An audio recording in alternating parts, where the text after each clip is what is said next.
మనం ప్రార్థిస్తేనంట దేవుడు ఏదైనా చేస్తాడంట. అది ఎలాగో తెలుసా? నీకు అది అవసరమైతే, నీకు అది కావలిస్తే, నీకు ఇప్పుడే అర్జెంటుగా నీకు కావాలని దేవుడు అనుకుంటే, నీకు అవసరమైతేనంట అది భూమి మీద లేకపోయినా సృష్టించి నీ దగ్గరికి తీసుకొచ్చి పెడతాడంట. అంత గొప్ప దేవుడు, అంత శక్తివంతంగా, అంత శక్తివంతమైన కార్యాలు నీ కోసం చేసే దేవుడు ఉన్నాడని అస్సలు మర్చిపోకు. ఏలియా జీవితంలో చేశాడు. ఏలియా అనుకుని ఉండడు, వెధవరాలనిచ్చి పోషించాడు, ఓకే, అది పర్లేదు. కానీ ఇక్కడ కాకితో పోషించడం ఏంటి?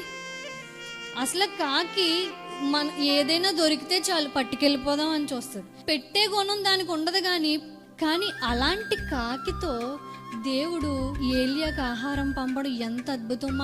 దేవుడు శక్తివంతమైన కార్యం నీ కోసం చేయగల సమర్థుడు. నువ్వు ఆయన నమ్మాలి.